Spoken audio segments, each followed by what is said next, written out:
Ça y est, c'est le week-end. Que votre semaine ait été trop longue ou très rapide, un peu plate ou trop remplie, je vous invite à faire une pause.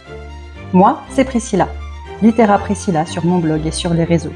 Et je vous propose chaque vendredi soir un titre qui vous fera voyager.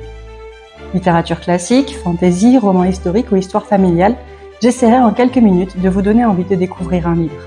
Alors, installez-vous, on est là pour se détendre. Bonjour à tous, aujourd'hui nous nous retrouvons pour le deuxième numéro de mon émission Qu'est-ce qu'on lit ce week-end et j'ai l'immense plaisir de vous proposer Ariane de Jennifer Saint, publiée aux éditions Sabran. Comme d'habitude, je vous lis d'abord la 4e de couverture. Le roi Minos règne d'une main de fer sur la Crète, terrorisant ses ennemis vaincus, ses sujets et sa propre famille. Lorsque la cité d'Athènes envoie 12 de ses enfants en sacrifice au terrible Minotaure, la princesse Ariane se rebelle. Elle est déterminée à tracer son propre destin, quitte à renier sa famille et sa terre natale. Thésée, qui figure parmi les 12 otages, lui fournit l'occasion de contrer et fuir la tyrannie de son père. La légende du labyrinthe s'enclenche. Tour à tour princesse, traîtresse, faiseuse de héros, Ariane connaît un parcours semé d'embûches, mais aussi ponctué de fabuleuses rencontres.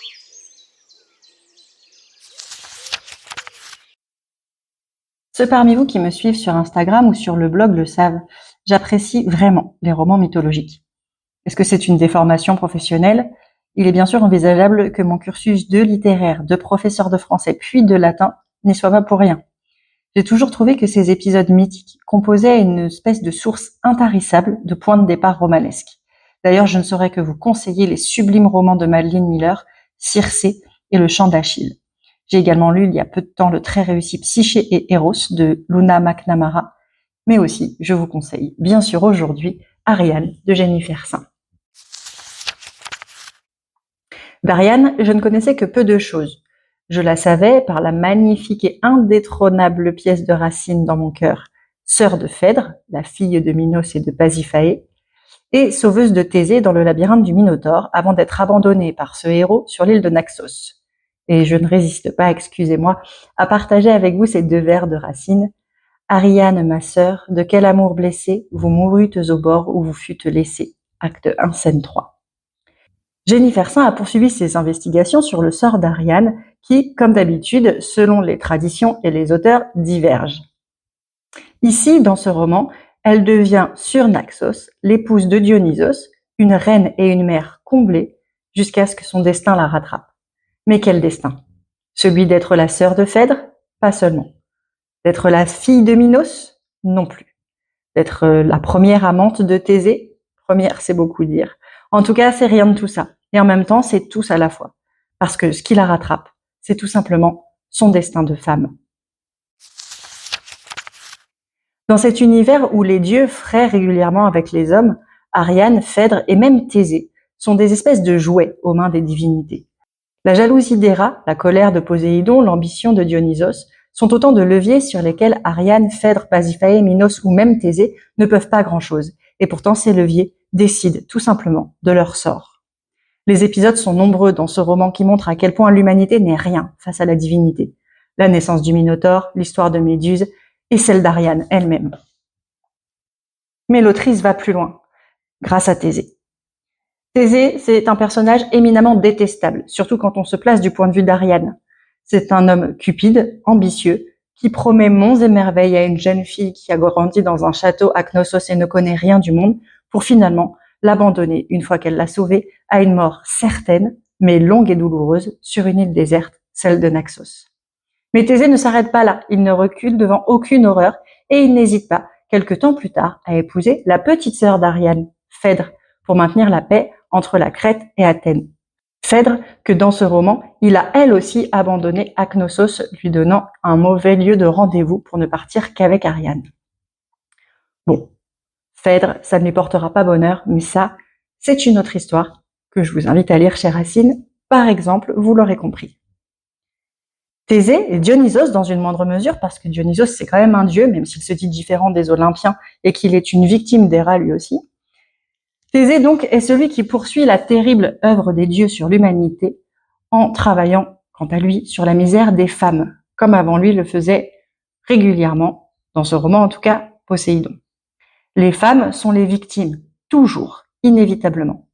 Par le récit de l'histoire de Méduse, une jeune fille violée puis punie d'avoir été indécente dans un temple, de Pasiphae, qui est un simple instrument de vengeance de Poséidon qui trouve Minos trop orgueilleux et décide de transformer sa femme en maîtresse d'un taureau, pourquoi pas, et d'Ariane même, qui n'est qu'un simple outil dans le plan de Thésée, puis enfin de toutes les femmes d'Argos qui deviennent un moyen de pression pour Dionysos. C'est bien le rôle des femmes, forcées d'être toujours au second plan, sauf quand il faut verser le sang, qu'Ariane représente. Elle est la fille, elle est une sœur, elle est une épouse, elle est une mère, et elle sera une sacrifiée. Parce qu'il n'y a pas vraiment de porte de sortie possible pour la femme humaine face aux dieux, face aux hommes qui se prennent pour des dieux, et face aux dieux qui sont fascinés par les hommes. Touchante et forte, Ariane n'est sauveuse ou traîtresse que par des coups du sort, mais elle est femme et mère jusqu'à la fin. Et comme la semaine dernière, je vous laisse avec les mots de l'autrice, bien plus puissants que les miens.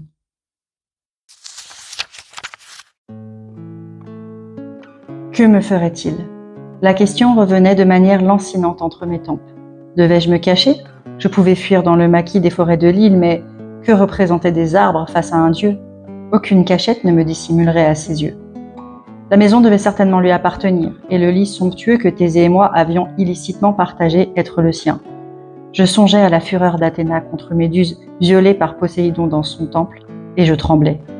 J'avais quitté la Crète de mon plein gré.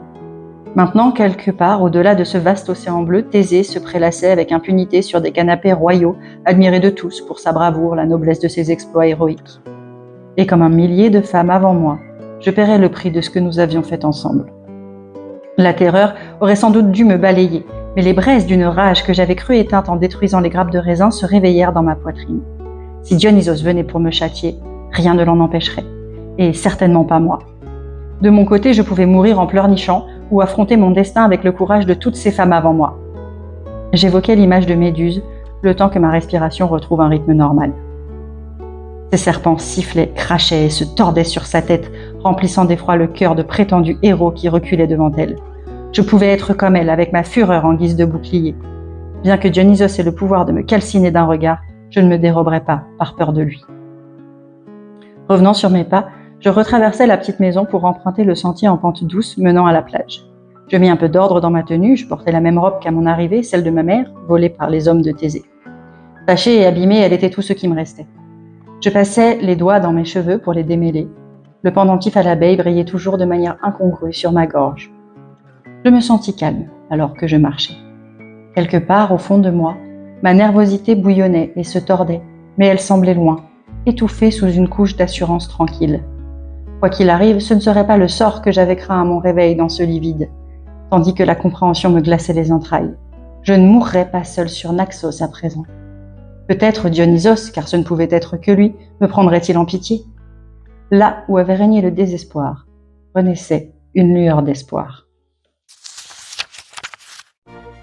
Et voilà, c'est fini pour cette semaine. J'espère vous avoir donné envie de découvrir Ariane de Jennifer Saint, un roman avec lequel je me suis régalée vraiment. En tout cas, n'hésitez pas à partager cette émission, à la commenter si vous avez des réflexions à me soumettre.